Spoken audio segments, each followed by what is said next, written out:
Good morning, and thank you for being here today.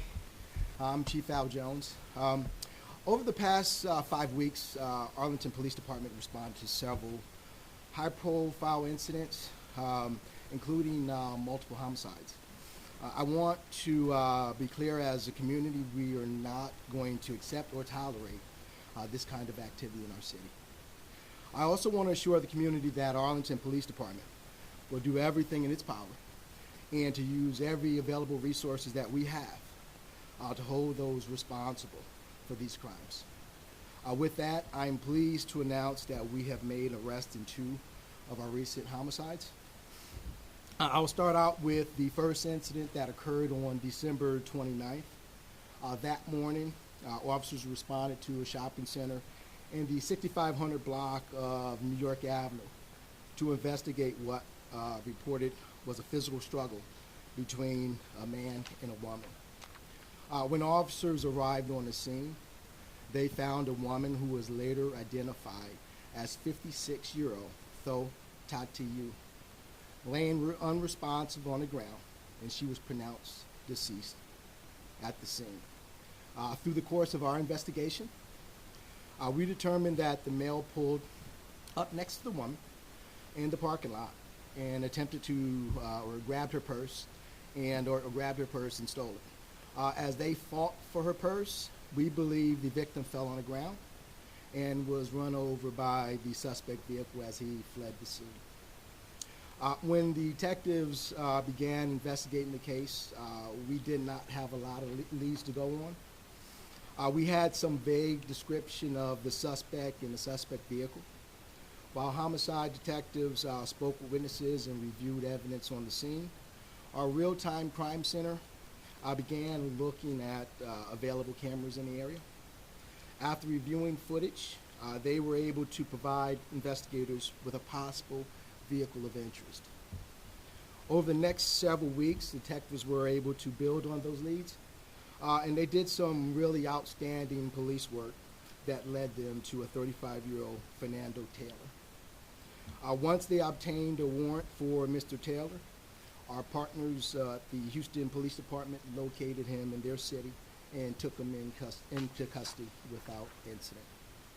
He has been charged with 1 count of capital murder and is currently being held in Harris County Jail, where he's waiting for extradition to Tarrant County. Based on our investigation, we believe Taylor followed the victim for at least an hour that morning, the morning of the murder. While it's unclear, while it's clear that he intended to rob her, but we still don't know why he targeted that victim. Once he's back here in Tarrant County, our detectives will attempt to interview him. We also made 3 arrests in connection to a murder that occurred on January 19th in the 2200 block of Blue Water Drive.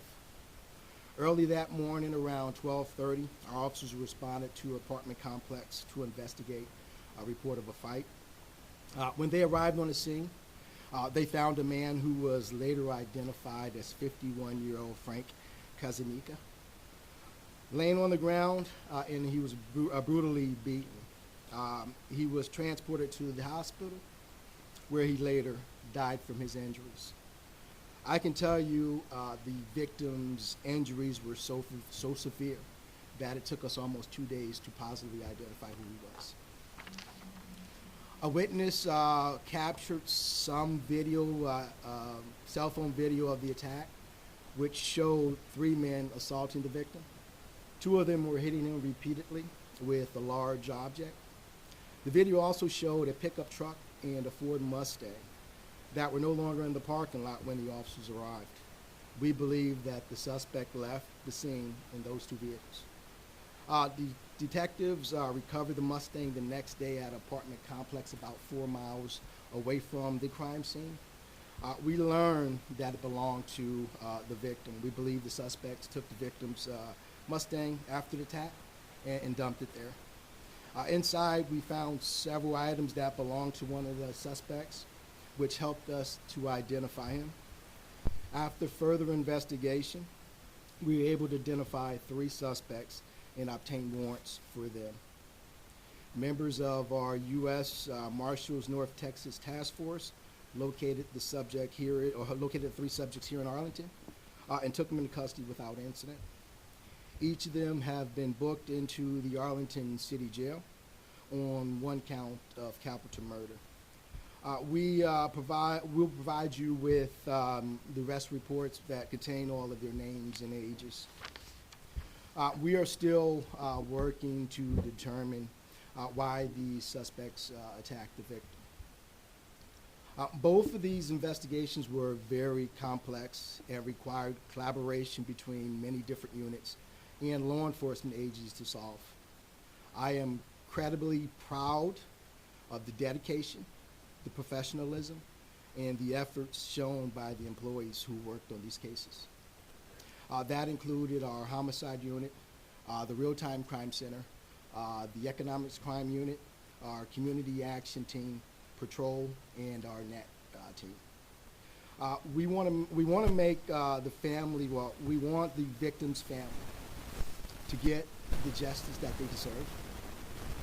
We want our community to feel safe.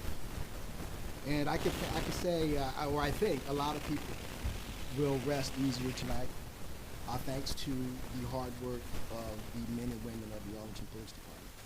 With that, I'll open up some questions.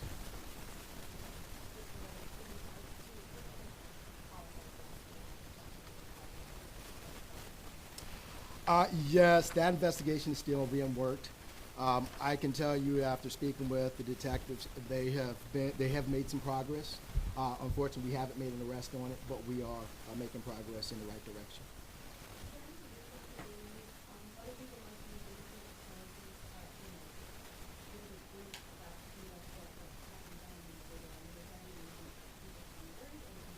No, I think that was an isolated incident.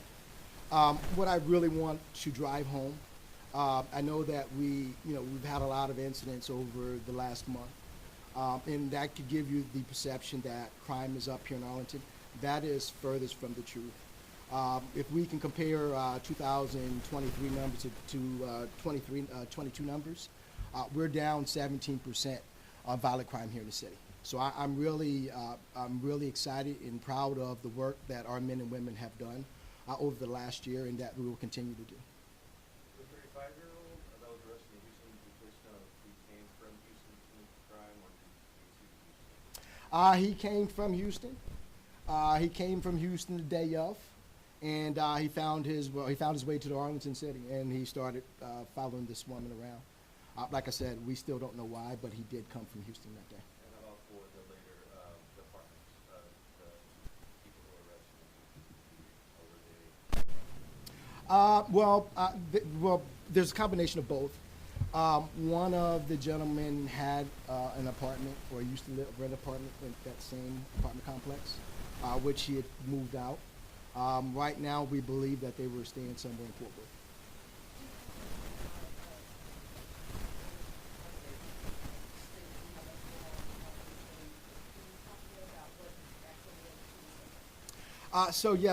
First, it's the great work of the men and women of the Arlington Police Department. Our real-time crime center zeroed in on a vehicle that they came across, and they passed that lead on to our homicide detectives. Our homicide detectives really work night and day for about 2 or 3 weeks to get that person in custody. What I want, and I want to stress this because I think it's important, we talked about it a couple weeks ago about Connect Arlington. It's about making sure that we use our technology. We start using cameras across the city. And that's why it's important for our residents to register their cameras, because this is how we can actually solve crime as a city together. And I always talk about crime is not just a police issue, it's a community issue. Yes, ma'am.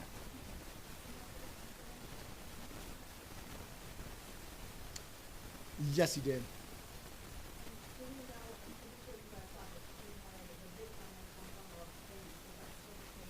No, actually, after our detectives started tracking down where she went, no, she didn't come from a bank. He just followed her from our city to a couple of other places around.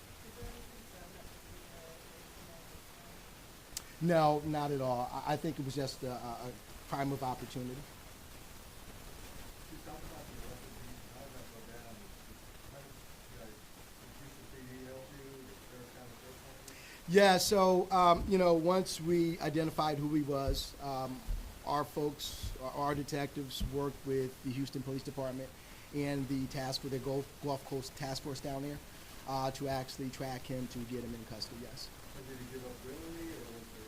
Yeah, he got the incident was when they arrested him. It was without incident.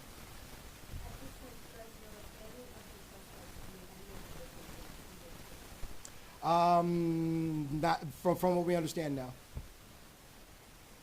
The second homicide where the three individuals were in the meeting for you said you located those vehicles, and then something inside the vehicle led to the suspect. Can you say it was right there? It was some cell phone. So I think that they left a cell phone in there. The affidavit that will be released to you has more information about it. How is capital murder First, you're talking about the brutality of it. You're talking about history. There's a lot that goes into determine whether it's capital murder.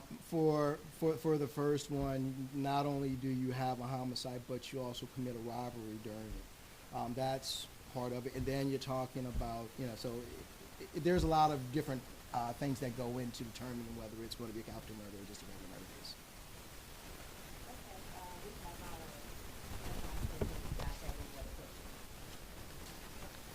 Thank you.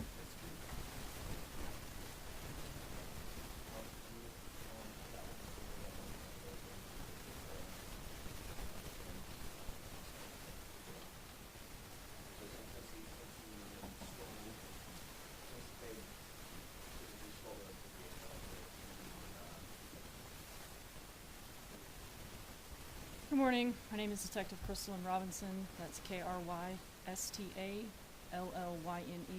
name Robinson, Robinson. I actually worked the homicide with the victim that was beaten at the apartment complex. So if anybody has any questions, I'll take those now. Yes, I did.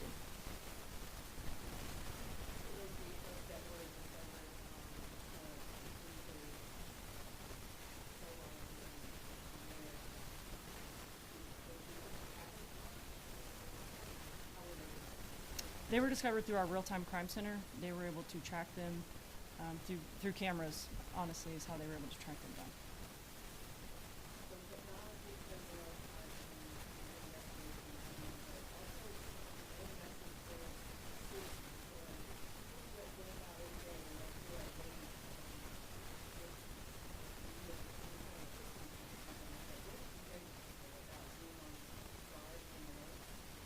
Absolutely. Technology is very much so a very large portion of our investigations.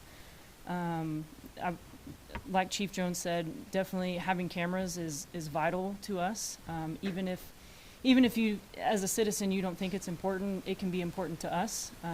Anything that you see, hear, obviously being aware of your surroundings, it's very important. All of those things are very important to our investigations. You could probably expand on it. I think it's safe to say that cameras that we had access to were instrumental in both of the events. Absolutely. Is there still work going on to try and determine why the one in Harris County unmissing? Yes, that is still going on. Like Chief Jones said, we believe that to be a crime of opportunity.